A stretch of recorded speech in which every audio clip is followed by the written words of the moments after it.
I will start from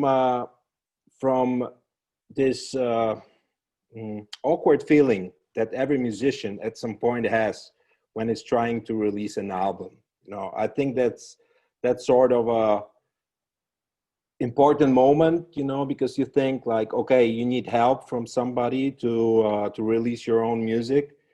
And I remember when I was looking for a label, you know, for my band. It was like over 20 years back, and I couldn't. It's not like I couldn't find any label interested, but what I was offered, it didn't really meet my expectations in even like a minimal level, you know. So then as I like to challenge myself, I thought like, okay, what do I need to, maybe like releasing an album is not that big deal, you know, if you can gain knowledge and experience by doing it. It also helps you to develop your future career, you know, you get contacts. And come on, don't be foolish. Like these days, labels are not going to like do work for us, you know, forget it.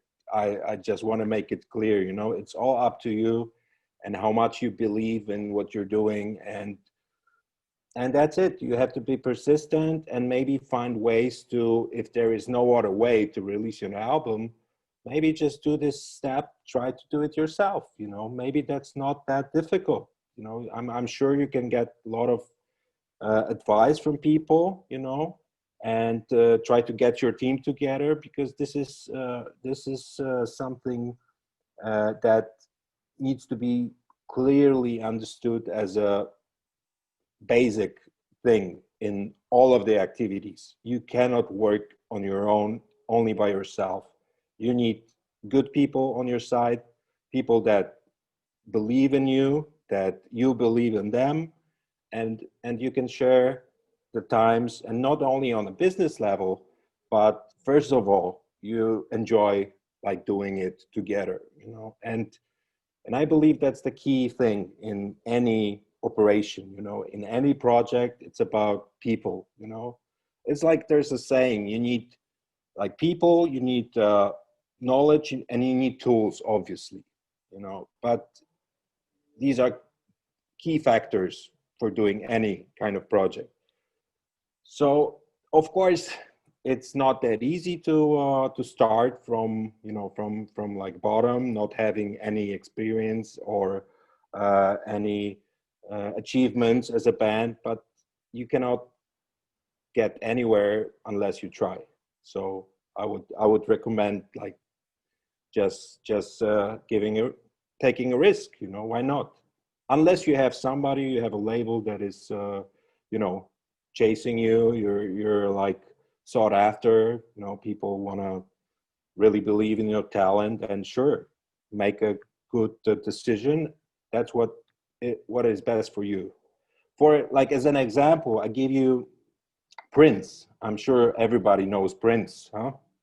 On this workshop here. And you know, when he was releasing his first album, he said like he was maybe 16 or 17, and he already knew that he can release with the big label. I believe it was Warner. And he said, but I want to produce my album myself, you know, otherwise I'm not going to release the album with you. And they were like, hey, who's this like kid, you know, that is giving us you know, these remarks. But they understood like, okay, he knows his value, you know. And that's what he did. He produced his albums, you know, from the very beginning. He was in charge of his music. And that helps, you know, because you're also like not being pushed around, you know. You gain confidence. But I don't want to say like every case is the same.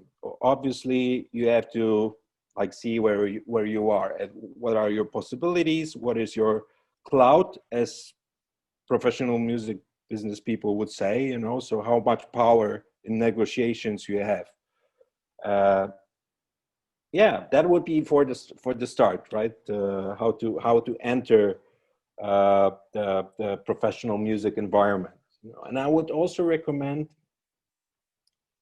as I did it, you know, because I decided, okay, I knew in high school times, I already knew like, okay, music is my thing. I want to do like, I want to be a musician. I want to be in this world, which is fascinating. And it was sort of a dream, you know, that became, these days I realized how happy I feel, you know, because it's not like it's super easy. Of course, there's a lot of blood and tears and, you know, hard times also.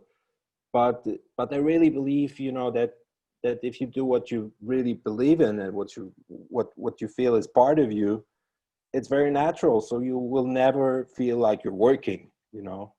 I'm pretty sure you know what I mean, because there are certain things that you just do because they're passionate, and this is how people should live their lives, you know. They shouldn't do things that they don't want to do, because that doesn't make any sense. So I believe that for me, like music, art, and connecting with people is what made my life enjoyable, you know, and joyful.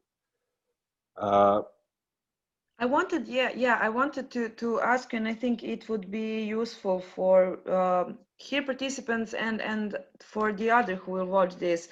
Um, you said that you have started from I appreciate myself, but also to find some people who appreciate you, and you to appreciate them, of course. But when you start, how did you know that you are worth of everything? Did you have some people that said to you, okay, this is good, you should continue with this, or you were like more like Prince? I want to do this part. well, well, I think I was never like Prince, because, you know, when I hear him like play or perform, I always had this feeling that he was just born that way, you know, that this guy has such a incredible talent that he didn't need to practice, you know. He just went out there, you know. But that's actually not true, because I watch many documentaries also about him, and I know how hard he worked, you know, for his image and for the whole concept, and how he managed the band. He was quite incredible, you know, how he got for example, Wendy and Lisa, you know, the girls that play in his band, the Revolution. And when you look at these girls, you know, in the videos, a live thing, you see like hard rocking girls, you know, they have edge, but they were not like that, you know. They were like very like casually dressed, you know. They never really were so like hardcore, you know. And but then he said, like, if you want to be in my band, you dress, you put on these clothes, you know. And he put clothes on the bed, you know, in the hotel, and said, if you want to play with me, you wear this, you know. And they were like, oh, okay. And they really, both girls really wanted to be part of the band, you know. And they said, hey, okay, we try it, you know. So he also like developed the whole image of the band, obviously. And he was quite incredible with everything what he was doing, I think. And yeah, coming back to your question, uh, it's not like that I already felt like, oh, I'm somebody like special, you know, and my band is unique. Although every I think every like band leader, you know, thinks that way a little bit, and that's good, because this is motivating, you know. This is like a driving force. But from my early days, you know, I had an opportunity, and I decided to also join like professional music uh, meetings, you know, like back in the days it was Meedem in Cannes in Paris, or Popcom. And I was going to these conferences not only to be a part of the conference and to have the possibility to join different panels, but that was the place where you could really meet some important people, you know. And you could really hook up with some new people that later could be a good link for your band. And of course, as I was really into live, into performing, because this is how I started, you know, I was always about playing. And I remember when I played bass for 2 weeks, you know, I already was playing with a band. You know, I went for my first rehearsal. I didn't know how to hold the bass, you know, and I was already in a band, which meant a lot to me, you know, being in a band with guys, you know, and already playing the songs. We were trying to play our favorite songs at the beginning. So yeah, I think that's about you know, meeting people, and for me, going to these conferences gave uh, a lot of opportunities and contacts. And I can tell you a little story. When I went to an interesting panel once, which was about big labels versus independent labels. So you can imagine there was a guy from from which label was it? I think it was Warner from like representative of Warner for Eastern Europe. And he was keynote speaker, and there was a bunch of guys from independent labels. And they were having a discussion. And of course, the guys from little labels, they were like after the guy, like, oh, you don't care about the artist, you're only about the money and all that stuff. And I was really impressed by this. It was actually Slovak guy. He was later a judge in one of the like singing contests in Slovak TV. I tried to recall his name, but anyway, you know, after the panel, I thought I really want to give this guy a CD. You know, of course, I had my CD of my band in the pocket. You know, like the whole audience, everyone had this. Everyone was just waiting for that panel to end so they could handle the CD. And of course, everyone wanted to give the CD to the big label, you know, to that guy. But he went out with the back door, and I saw that, you know, and I thought, like, I think there's a way I can catch him, you know. And imagine I managed to catch him on the corridor, and I told him, like, hey, I really liked your speech, because I really did, you know. He was saying a lot of interesting things. And I caught him on this corridor. I managed to give him CD of my band. He didn't even stop, you know. He was walking, and I was like going after him, which was really funny, because he said, "Oh, I have a meeting with like Snoop Dogg or somebody, like some big artist, you know, and oh, I don't have time, you know, so just tell me what you want, you know." But he didn't even slow down. So I gave him the CD, and then imagine that he wrote me back. You know, he wrote me back. I wrote him an email, and after 2 weeks, he wrote back, and he asked me a question: "What do you want from me?" Because he wrote me, "I like your band. I really think like the package, the cover, it's really a great product. You know, like as a concept. And what do you expect from me?"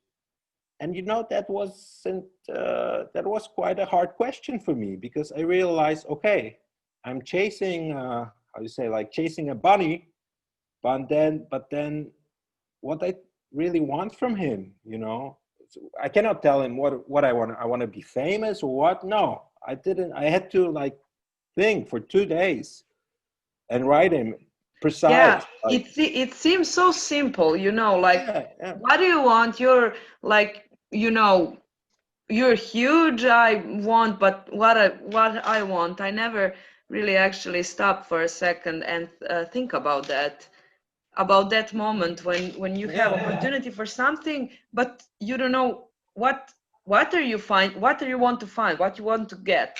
Yeah, especially that these guys, you know, these big executives or A&R, because he was a A&R guy, you know. A&R stands for artisan repertoire. So they're on behalf of the label, responsible for finding a new talent, you know. And when he asked me that question, like I said, 2 days I was writing him, and then he told me that it sounds good, you know, but he cannot do anything unless we first make a step in our country. So first he linked me with a girl that was running Warner in Poland. And I was trying many times to, she wrote me back, but she never came to any of the concerts. We never met, and the thing kind of vanished, you know, after a while. But I always, later I had these thoughts like, what would have happened, you know, if we would sign with Warner with this band, you know, because we had really, like, at some point we were pretty popular in Poland, also as this, like, not a mainstream band, but more alternative pop act. But somehow it never happened, you know, and I kept on releasing the albums myself, and we gained success. We played many festivals, whole Europe, you know, we toured a lot, and we were one of the first bands in Poland that was actually traveling a lot abroad, you know, and playing all the big festivals. So yeah, so that's you know, sometimes yeah, that's funny how sometimes you have to, like, ask yourself what I really want from big label, because it's good to know.